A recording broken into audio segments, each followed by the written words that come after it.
za okazaną jej troskę i powiedziała Kumbie Amul dokładnie, jak trafić nad morzem na morskiej wodzie nisko macochy. Jak tylko skończyła, pobiegła w stronę domu staruszki, żeby jej jeszcze raz za wszystko podziękować. Dziękuję ci, dobra kobieto. Dzięki tobie mogę wracać do domu, powiedziała radosnym głosem dziewczyna. Masz tu, moje drogie dziecko, 3 jajka. Każde inne i piękne. To pierwsze z nich rozbij na początku lasu, to drugie w jego środku, a to trzecie na końcu. Tylko pamiętaj, nie pomieszaj ich. Kumba Amul wzięła jajka bardzo ostrożnie, tak, żeby nie pomylić się, które I dzień dobry. weszła do lasu. Assalamu alaikum. A'udhu billahi minash shaitanir rajim. Bismillahirrahmanirrahim. Dzień dobry wszystkim. W tym momencie To taka próba teraz. Jesteśmy w naszym studiu. Fundacyjna przestrzeń, imię radio. Bardzo super zrobili, naprawdę. No, zobaczymy, ale tak wszystko tak super po prostu wygląda. No dobra, widzę tam kogoś teraz na YouTubie. Mam 1 minutę do radia, ale powodzenia. Jeźdźcie sobie, bawcie dobrze. 2,5 roku. Już zaczęła otwierać usta, żeby krzyczeć. 2,5 roku. Jej głos wydobył się na zewnątrz. Książę przepłoszył wszystkie 3 bestie. W końcu Kumba Amul dotarła do końca lasu. I tak, jak nakazała jej staruszka, rozbiła trzecie jajko. Ciekawe. Assalamu alaikum. Tuma radam Ukazali jej się przed oczami kupcy, muzycy i opowiadacze bajek, którzy śpiewając piękną piosenkę wręczyli jej torby pełne złota i pięknych ubrań. Assalamu alaikum. İzleyiciler, beni doğanlar, reis Türkmenistanlılar.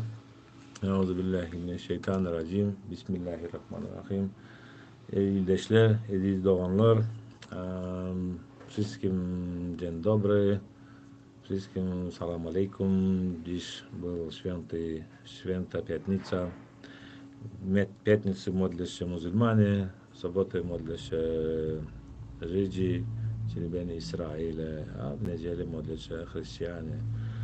No i dobra, takie święte dni zaczęliście i jak to mówimy, Solidarność Polska, która była stworzona w latach, nie tylko myślę, że to 81 i 89 to samo. Myślę, że to byli takie różne początki, takie 45, 53, Stalin, czyli 57, tam chyba nie wiem, to jeszcze był, chyba 57, to bardzo takie straszne roki.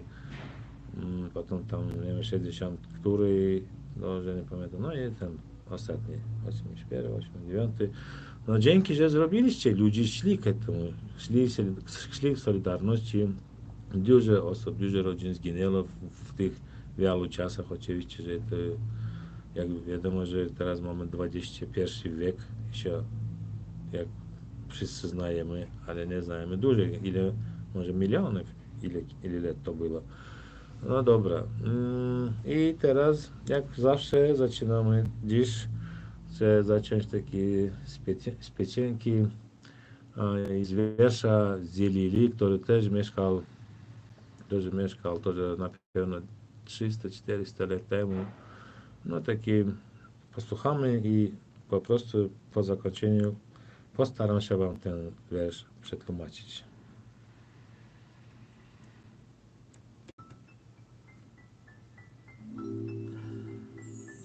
Sağından doyanyalı oldum. Yesir olup, munna gelip. Sağından doyanyalı oldum.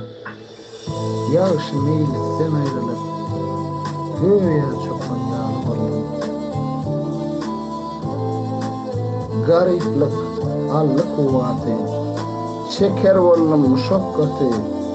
Yüzünün gayrı rahmeti. Başa koyanyalı oldum.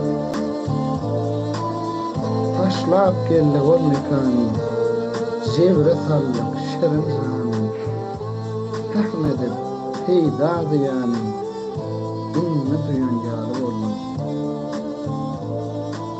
Hub alla aklı mühünü,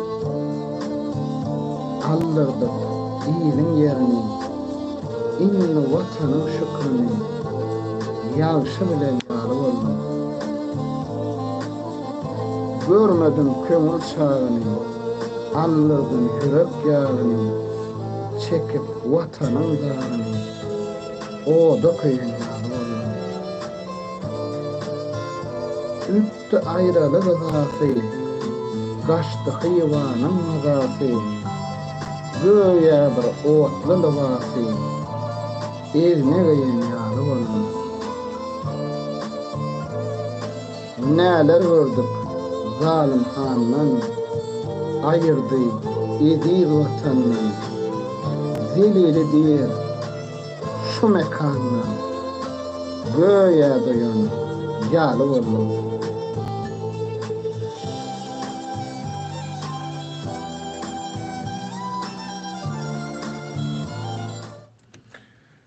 Tak, bardzo dziękujemy Zieliliu. I taki, po prostu też przeczytam taki krótki wierszyk, teraz na polskim, na turkmeńskim. Canın doyan yağlı oldum. To znaczy, że już nie chcę żyć, mam takie poczucie, że po prostu już nikt nic nie chce, po prostu i tak, już i żyć nie chce, coś takiego. Esir olup, mununa gelip, canın doyan yağlı oldum. Yaxşı meylisden ayrılıp, göya çopan yağlı oldum. Mówić, że byłem rabą, przyszedłem tutaj i już nie chcę żyć po prostu. Nie ciekawić mnie nic. Nie ciekawi mnie nic. Yaxşı meylisden ayrılıp göya çopan yağlı oldum. Od wszystkich ludzi odszedł, zostałem sam sobą i po prostu jestem pastuchą, jak pasterem. No i taka sytuacja. No i teraz przepraszam słuchających i nie wiem, to ile osób mnie tam myślę, o Muhammad Ali, razem tu robimy jeszcze video na YouTube. Mam taki kanał Serdar Hoxha Nefesov, czyli Hoxha Nefesov Serdar. Jak jest oryginalne w paszporcie napisane i możecie znaleźć mój kanał na YouTube, którym też teraz już od wielu lat robimy Solidarność turkmeńskiego narodu, który już trwa od 2000, nie wiem, tam, no ja pamiętam z 2020, czyli z początku pandemii, ale jak mówią inni ludzie, że tu sytuację oni zaczęli jeszcze wcześniej, jak oni sami tam 18 roki, 19 roki. No zobaczymy, kiedyś będzie czas dla sądu do takich rozmów, ale teraz jest w Turkmenistanie bardzo straszna sytuacja. Mamy strasznego prezydenta i ojca i syna, którzy po prostu straszne osoby, które nie wiem, czy jak to możliwe używać maski. Woda leje. No to przeszło, dzięki Bogu, że teraz wszystko uszlatowane jest teraz, ale były takie trudne czasy i na pewno, że dużo osób to widzieli w internecie, w TikTokie, w YouTube była taka sytuacja, że to samo ten wodopad, nawodnienie, że drogi pełne samochody, ludzie upływają. No dobrze, ale chyba jeszcze nie wiadomo, ale jest taka informacja, że zginęło tam, nie wiem, kilkanaście osób, czyli kilkadziesiąt osób z żołnierstwa, no taki, chłopaki, które między 18 i 20 lat i nie wiadomo ile osób tam umarło, że władzi nie zmogli nic zrobić tej stichią, ale o tej stichii nie zmogli nic nie zrobić, ale nie tylko nie zrobili, a po prostu zamknęli na to oczy i siedzą, milczą. Robią siebie święty obok w górach, gdzie takiego nie ma, albo następnie w nocy. I to po prostu nie jest człowieczna sytuacja. Dlatego teraz to robimy, wiadomo, że jest naród solidarny, że jest teraz taki czas, straszny czas, da, dużo ludzi mówią, czyli nie mówią, ale do mnie na przykład mówią bardzo dużo osób, ale jak od pierwszego czasu jestem w Polsce, to i dzięki Bogu, nie wiem jak to nazwać, na pewno dzięki Bogu, jakby Bóg nie zechciał, ona by nie przyszła, mnie nie znalazła, nie znaleźliście mnie, ale bardzo ją kocham, bardzo jej dziękuję, baw się dobrze, jak oglądasz tam, pozdrawiam wszystkich i dobra, przechodzimy obratno.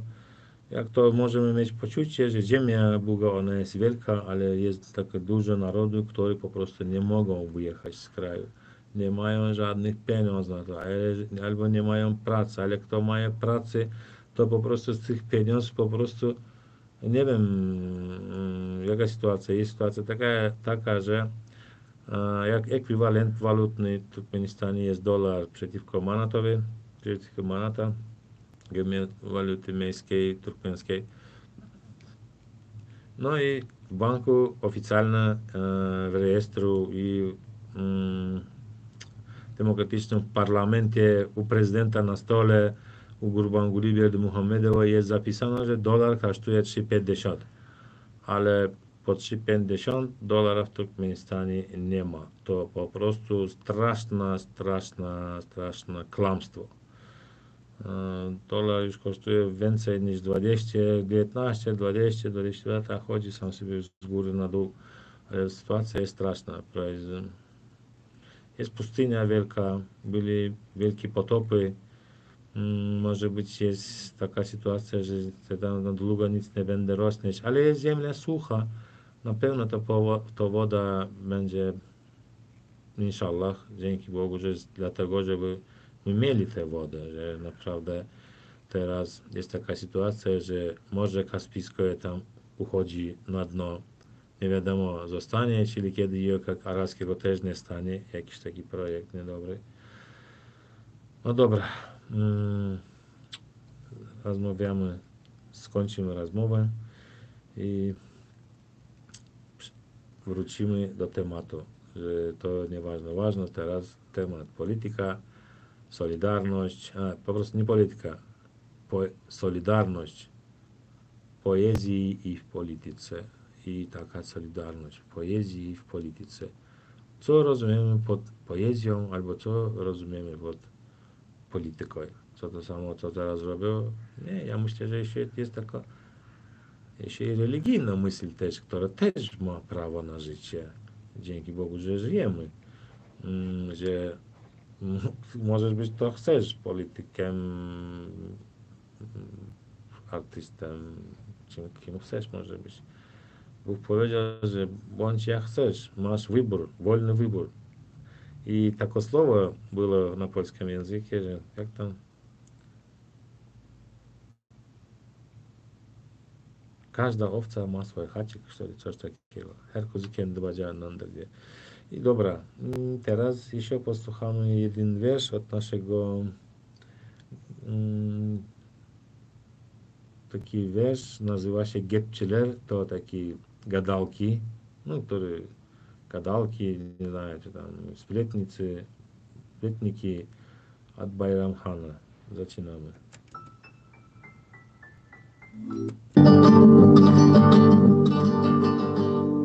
Allah'dan batmağın dilerler, sençi yok ulum gedemler. Kim özlep yer basan iğandan, yaltanman gıybatını ederler. Nemeler ol yaka bu zamana, sır verip olmayar insana. Özünü oynatıp şeytana, yaltanman gıybatını ederler. Özünü oynatıp şeytana, yaltanman gıybatını ederler. Çekinmen Hudayım zorundan, geçerler töhmetin yolundan. Bir edim daşlaştı yanımdan, yaltanman gıybatını ederler. Çekinmen Hudaýyň zorundan, geçerler töhmetüň ýolundan. Bir edin daşlaşdy ýanymdan, ýaltanman gıybatyny ederler. Bilen meni gepçilerim, size diýjek sözüm var. Dogry menem insan ogly menem kemçiligim var. Şigit ýaly ýalňyşymy beýik dagy öwürmem. Ýazgyt meni ýykaýmasa boş geplere döwülmem. Maňa garşy diliňizi mınjyrydyp basardım. Baryňyzy bir gaýady dilingizden asardım. Dogry ýöne siz ýaly bahyl gerek adama. Gıybatyny dowam edin geçilerim ýadyma. Erkek sıpat ayallar, ayal sıpat erkekler. Dili bilen ýöreýän düşünjesiz tentekler. Kalma üçin siz ýaly bahyl gerek adama. Gıybatyny dowam edin geçilerim ýadyma. Çekinmen Hudaýyň zorundan, geçerler töhmetüň ýolundan. Bir edim daşlaşdy ýanymdan, ýaltanman gıybatyny ederler. Çekinmen Hudaýyň zorundan, geçerler töhmetüň ýolundan. Bir edim daşlaşdy ýanymdan, ýaltanman gıybatyny ederler.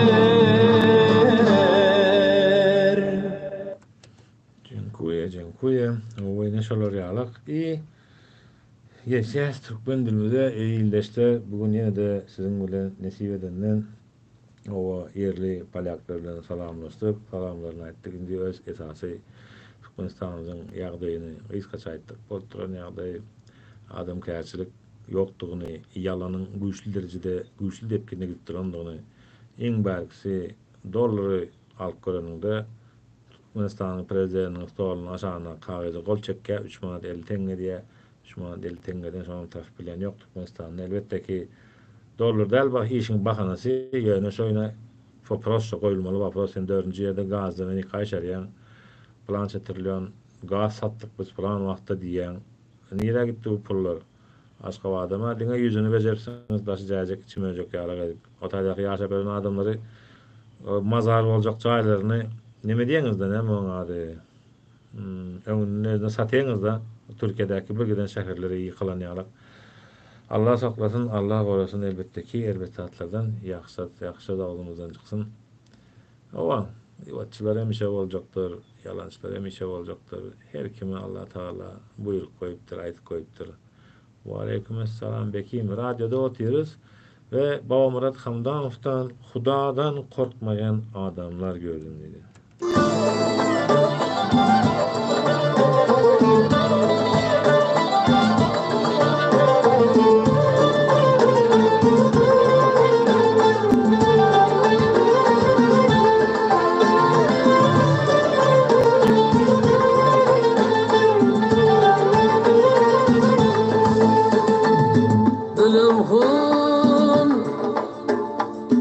Dilim hun, kırmızı yüzlerden korktum.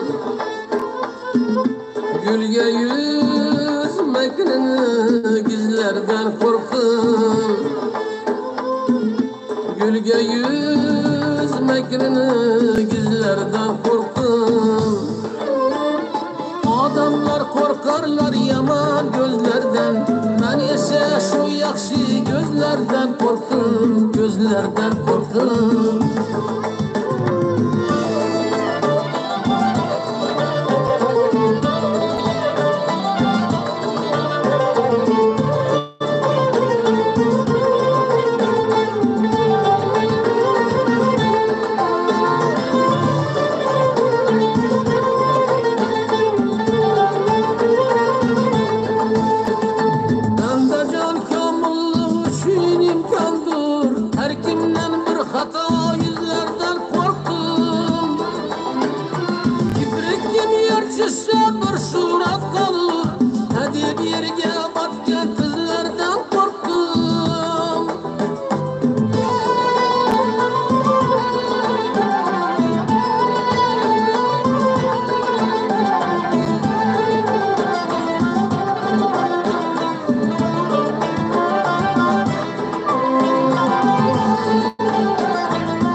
sağ ol Bahşey Halipa, Murat Hamdan, sağ olsun.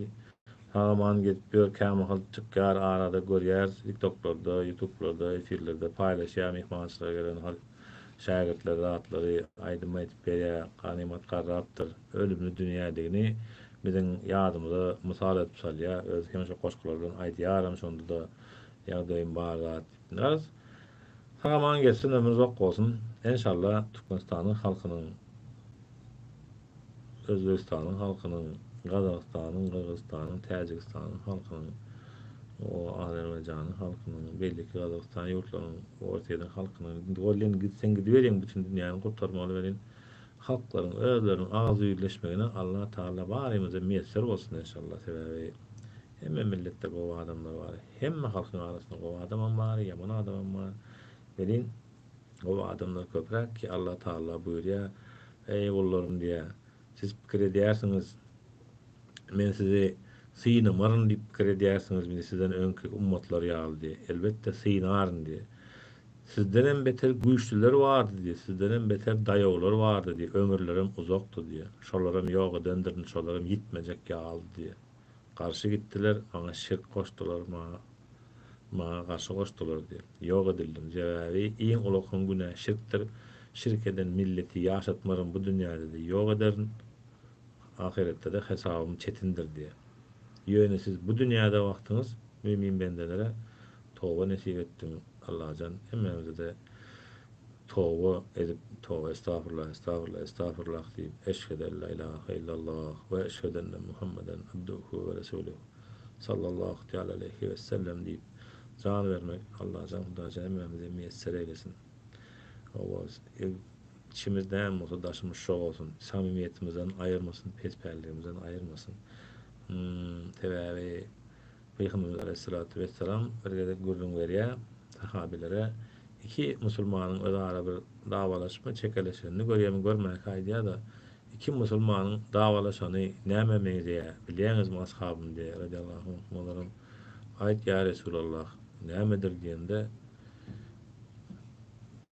iki Müslümanın uçması diye iki itin dağlaşması yağlıdır diye. Yani bir Müslüman fikir et diye, sen diye böyle adam sana geyindin artındın geyindin artındın arasıca oğudanca toya, mereke namaza bir yerlik var yan nivaza nilik var yan bir yerlik var yan neyme diye atırların sepinin koçada gidip var yakan diye Peygamber Aleyhisselatü Vesselam diye geldi bir tanak diye it diye senin bir eteğinden yapıştı da dişlerinden yırttı diye. Diyen ki buna sen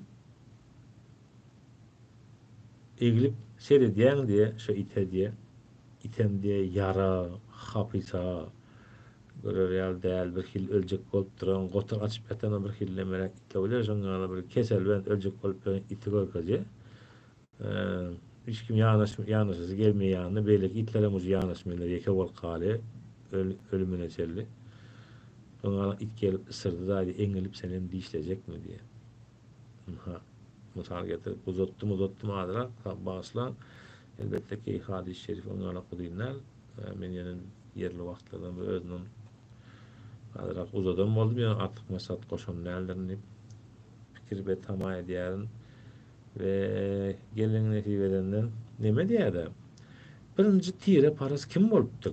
Adam ata döredileli bäri. Birinji tire paras kim bolupdyr diýende birinji tire paras adam oğlu, adamın ve adam oğlunun düşmanı şeytandır diye. Sebäbi ol men otdan olsa kara topraktan ummatsız diýdi. Şäherlik döwürde boltura men otaydan, men butaydan men asılganlardan, sen asılganlardan şungalak ırkçılık edýän adamlar şeytanydyr şolar. Şolary şonu etme, dinden çykarýar, toba edelim. Adamlar toba edelim. Hep bolsa bugün aýyň gününi aýdyp otursak, kalendara teretsek şeýle 24. may 2024 ýyl we geçýär esasy habara. Przechodzimy do nowości, która będzie następna. To jest teraz dziś 24 marca 2024 roku. Jutro 25 maja 2024 roku myślę, że we wszystkich Związkach Radzieckich Republikach jest taka święta, koniec szkoły, taki ostatni dzwonek i dzieci już idą na wakacje do 3 miesięcy do października, czyli do września. Do sierpnia, oj, nieważne. I jak mam tam córkę w kraju, ona już miała 3 lata, kiedy wyjechałem, teraz już ma 10 lat. Już na pewno ona też chce mnie widzieć, ja też chcę je widzieć, ale mamy pośrodku źlego dyktatora, ale jak byłby tylko ja, to nie tylko ja, taki cały naród taki jest tam nie wiem 6 czy 7 milionów osób w Turkmenistanie, to połowa jest za krajem, to ojcy, matki, a w Turkmenistanie jest dzieci, rodziny, które po prostu jak w jakimś może tak powiedzieć, taki zamknięty kraj, z którego może wyjechać tylko ten, który ma pieniądze, a który nie ma, ale te pieniądze to nie 5, nie 10, nie, tam człowiek, żeby wyjechać z kraju, powinien mieć, nie wiem, tam najmniej 5 tysięcy, 10 tysięcy dolarów, żeby stąd wyjechać. Na koniec. Ale jak się ma rodzinę, ale kilka osób, to straszno. Korupcja jest straszna. Wszędzie policja, korupcja, prokuratura, korupcja, KGB, korupcja, sąd, korupcja, wszystko wszędzie, bank, szkoły, nauczyciela, oj, straszno. Ale straszno, no wszyscy teraz wiemy, że tu sytuację odpowiadać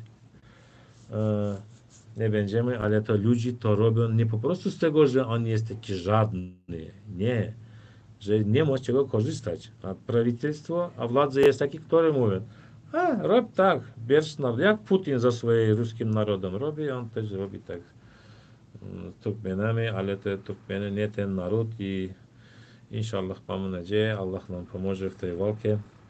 İyi Cuma iyileşler. Ne mi diye Kerim Hallif'ten tire parız dinleyelim.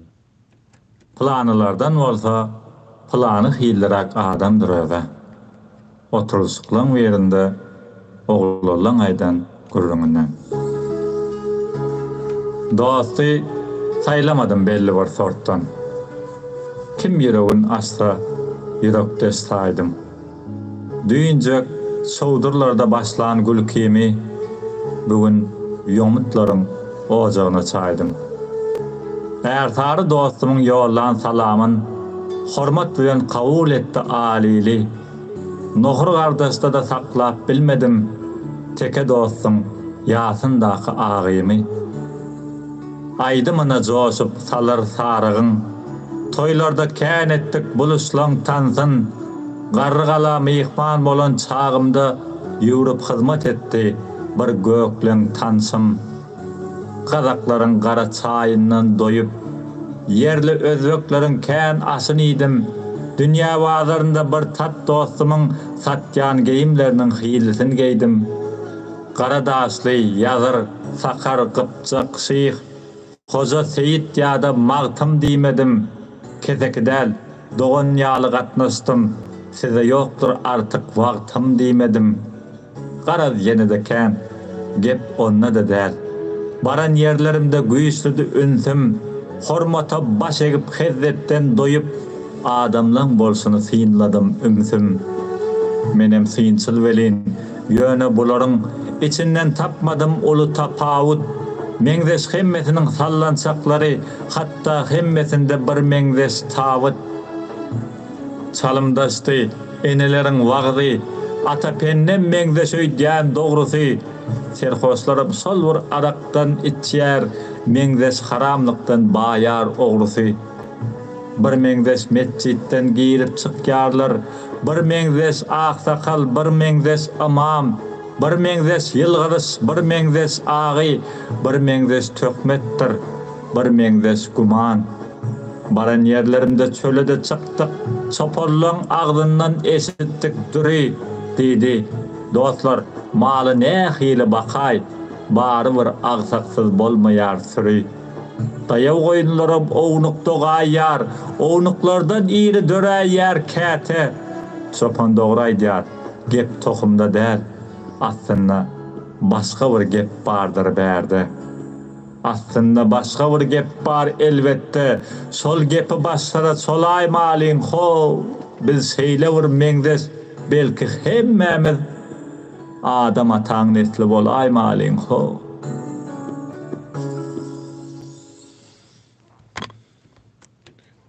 Sağ olun. Kerim. Şenol gerek Allah.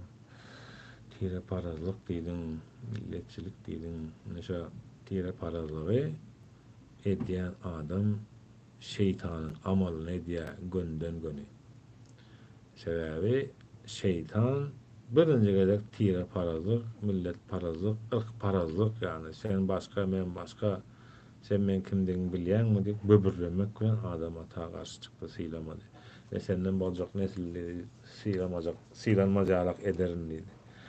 Ola size de her dur yamanlık edecek bolýar yani etip bilen ok diye. Siz de täretinizi alıp ketseniz, Allah'ın ýatlap ketseniz, kalbinizdaki niyetinizi gowy tutup ketseniz Allah üçün gowy göplep bilen aga musulmanlykda şeyle bir dövür gelir diye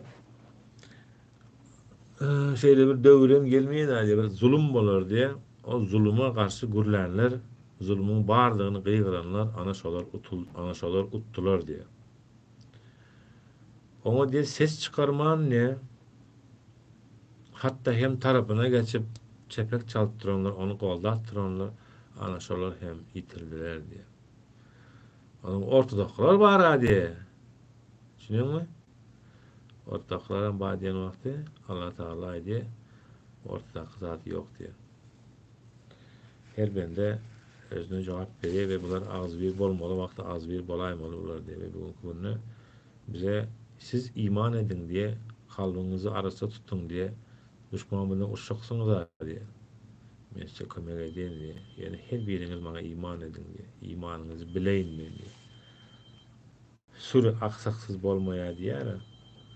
Diyemek sürüde aksak var olsa ne diye çöp onlara sürüyünü öldürýärmi ya aksak koyun öldürýärmi ayırmalılar bolana süre vakti tere yolda problem bolma mümkin bu koyun yarın koyun soyup koyuyor etini kakatıp koyuyor kaçan yerinde bolana koyunun birinin çobanı hem olacak o da eyesi gelen vatal bir koyun öldü haram ölmeye şey ettik bunu et çağızını alıp git kurutup koydum diye de malın eyesine bir koyuyor kişinin malına sonuçta bolmasa da özün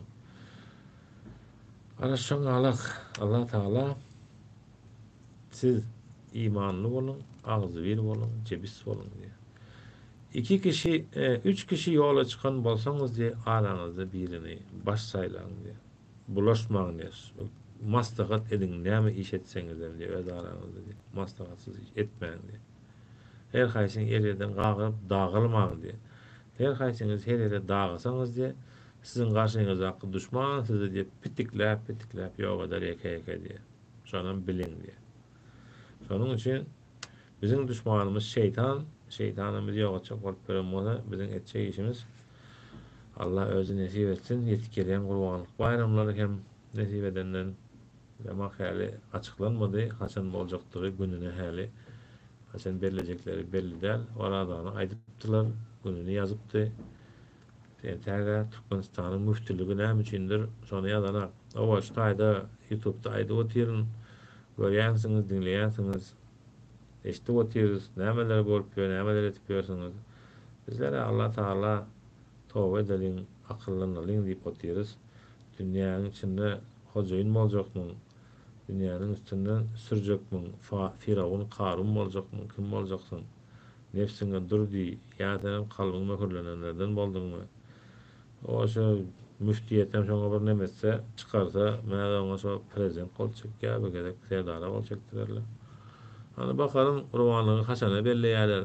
Garaşýar taryhy demek o da otylar bolar soňky döwürde Bunlar yatlayan var mı ka yok mu ka bilim ministri mi yok medeniyet ministri bilmeyenler bu işler bilen dini bayramlar bilen televizyonda mar içinde ama da haysına yetişsinler bular halk talap yetişsinler mi boltran alı görkesinler mi korkup yetişsinler mi oğurlap yetişsinler mi näme yetişeceğinden bilen aklar hey adamlar oyanolun adamlar gaflattan oyanolun adamlar Allah affetmez Allah bizi korusun öyle iman versin, ağzı birlik versin, cevizlik versin.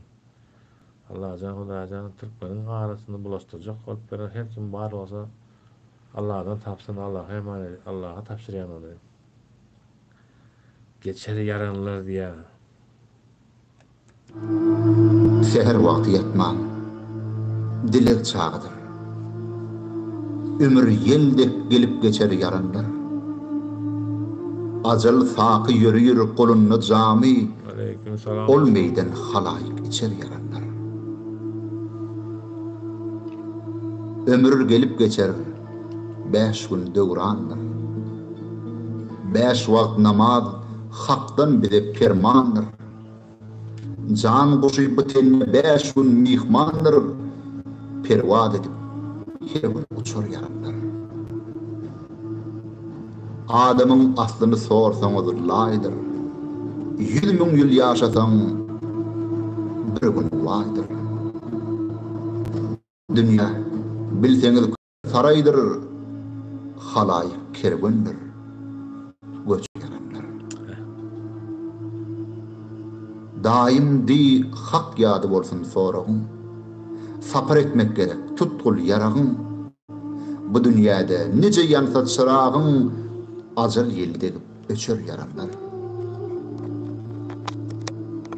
Bu dünya bilseniz hayu kıvızdır. Ölürsüz akibet barça evettir. Bu dünya mümine zınnan kapastır. Kara yer barçan uçur yaranlar. Sen ölündün sonra qarın füryatlar.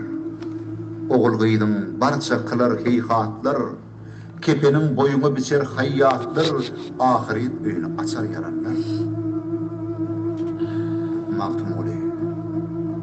Takip bilgil olur. Çünkü gören yoktur ölmeyi qalary. Tanrı'nın hakikat sevir kulları dünyanı görenler kaçar yaranlar.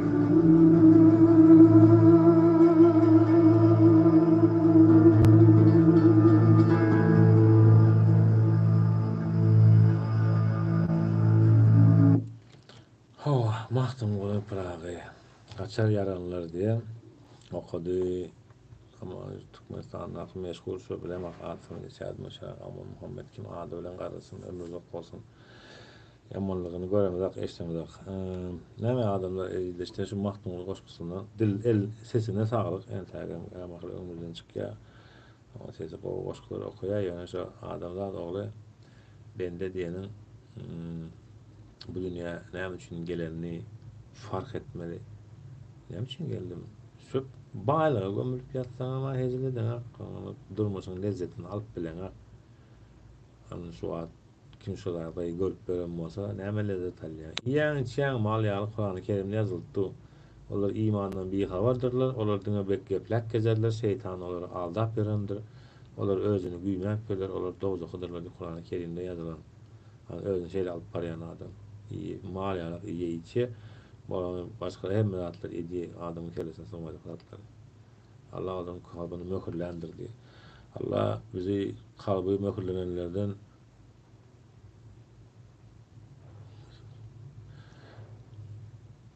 Allah Teala nefsimizi azdırmasın.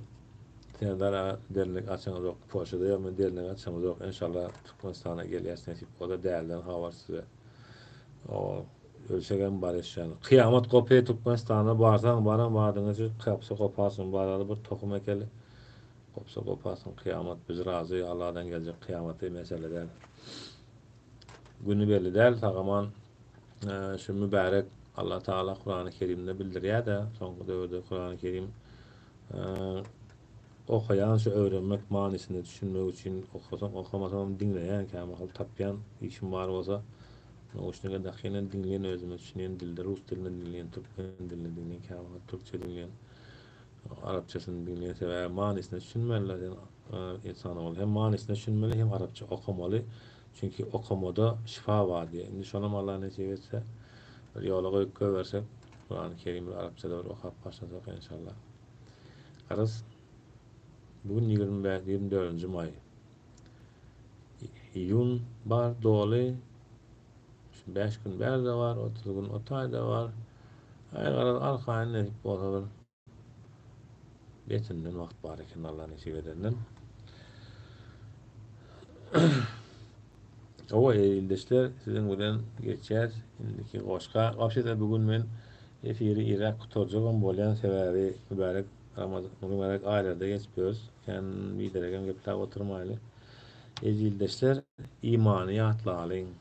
Kur'an'a yakınlaşıp gelýär. Sana Kur'an ibadet edýär sen mämizem.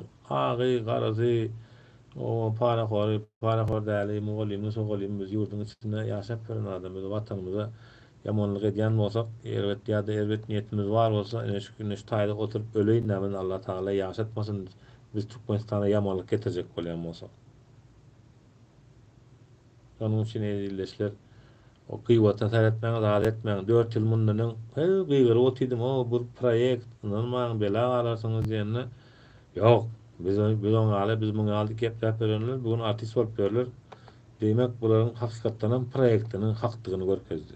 Ýagny dawa, urşak, dahansa gidiyen, ölüm bir ya ölümü ya näme diýip aýdýarlar, ölüm bir ölüm diýip ýola çykan adamlar bugün beýdip oturan bolsalar, Allah'a şükür, elhamdülillah biz bu wagta çeldik hem diňe Allah'dan kelýäs. Allah jana şükür. Allah Taala Kur'an-ı Kerimde buyurýar. Ben diýen kalby daky niýeti gözel bilen kalbynyň niýetlerini okan iýemmeden öň gowy okan Allah'dır we men diýe imanly bendelerimin kalbyny birleşdirerim diýe. Siz onu alda etmäň diýe. Men size düşmanyňyzam ýok etip bererim diýe. Ýöne siz jem bolun diýe. İman bilen bolun boldy diýe. Düşmanyňyzdan hem gorkmaň diýe. Glavny kapydan hem girin diýe. Geljegiňizem bilsin diýe. Ne şoňa alak ýagdaý bar. O aýdar sana näme hökmen, näme öňünden gyryp paňokdy bar. Ne bilet. Saat götürýär, ýa wagt götürýär, aý götürýär. Görüşäris näsip bolsa, Allah beýikdir. Allah jana öňe haýr etsin. Reklama edip oturamak, haberler edip oturamak, ýurda barmasak bolar. Çünki bilýän 2020-nji ýylda pandemiýada bu ölen olanlar bilen başlanan bu waka gaty kelläme gatkan çene getirdi. Sebäbi şeýle zat bada soraýa-da bir proýekt diýen proýektiň näme proýekti, niren proýekti diýen görüň bolýar-da. Onuň şonu diýenler iş. İşte gaýtdym şo görüňi diýenler. Ýöne o görüňi Türkmenistanda gozgojak diýenler, bäde gozgojak däl diýen.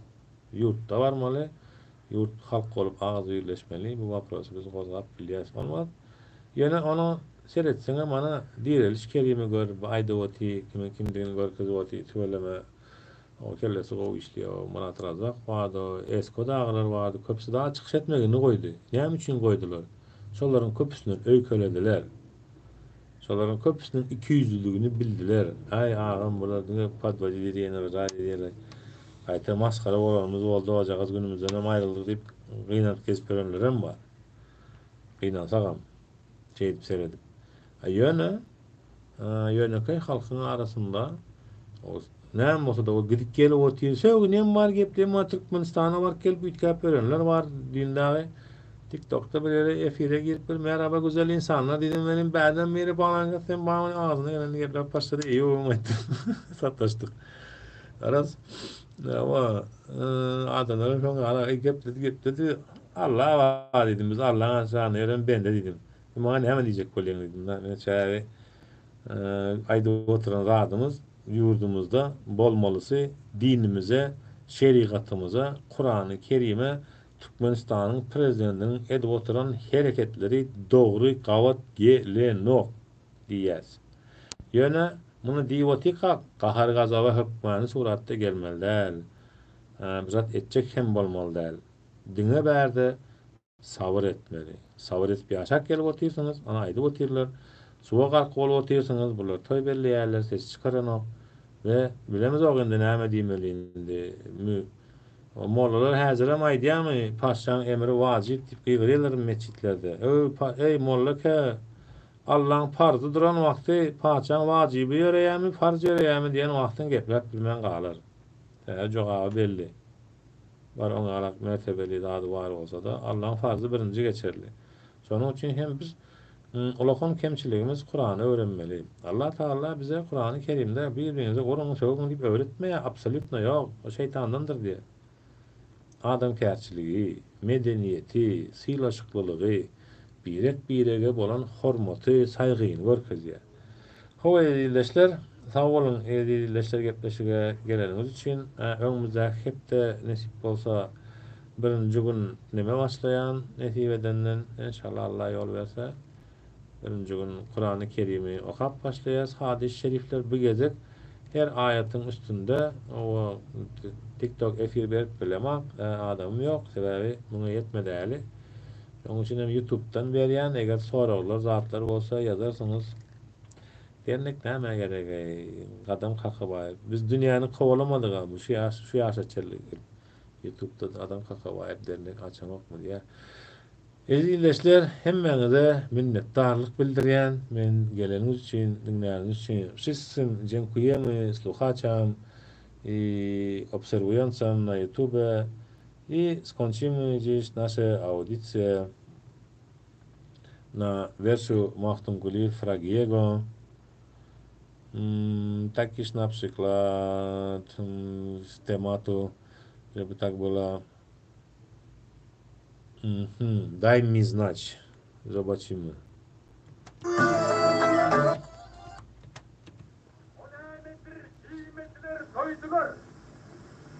O nämedir?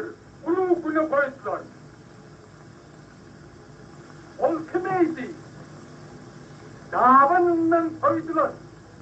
Kafir olsan ondan bile haber ver. Ol didardır. İmediler doydular. Ol namazdır. Kıyamete koydular. Yedinini davanından soydular. Birden salam olsun cevap söyledim. Berikella. Allah rehin etmiştir.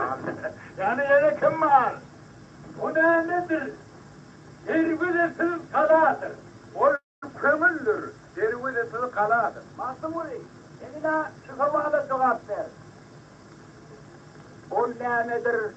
Ayağı yok, kavuşyan. O yılandır, ayağı yok, kavuşyan. Nasıldan olmuyor? O ne nedir? Adem yarısı ya. Dedim attır, Adem yarısı ya. O ne nedir? Toprağı sürünmez. Erenlerdir, delil bolup sürünmez. O ne nedir? Hiçbir doğru bilinmez. Şahir vurmuş ondan bile havar verir. Yanın vururum, hiç şurada ona öğrenmez. Tak, bardzo dobre byli słowa w języku turkmenskim od Mankuni Fraigiego. No i taki między narodem, naród jego pyta, tam na przykład ostatni, teraz znaczy skończymy czas, ostatnie minuty poszli. Mówi, że to ostatnia rzecz, przetłumaczę po prostu. Co to jest, która nie może schować się w nic? Że nie może schować się, jest je widać zawsze. I poeta jemu odpowiada, to jest kłamstwo i loż. To jest zawsze widać, które nie może sobie ukryć niczym. Po prostu może tylko klamić na kogoś albo coś. No i dobra. I teraz jesteśmy w tej sytuacji, że bardzo dużo kłamaczy też znaleźliśmy. No, życie na pewno powinno być interesującym. I bardzo wszystkim dziękuję, że przyszli, słuchali. Mam nadzieję, że następny piątek będziemy jeszcze razem. Zobaczymy, czy może będzie w ten czas i przyjdzie, ale z Ashchabada będziemy podawać im radio, jak zrobimy Solidarność w swoim kraju, inshallah, to będziemy mieć audycję z tej strony i zapraszać będę wszystkich na gościu do Karakumów. To wszystkim dziękuję. Do widzenia.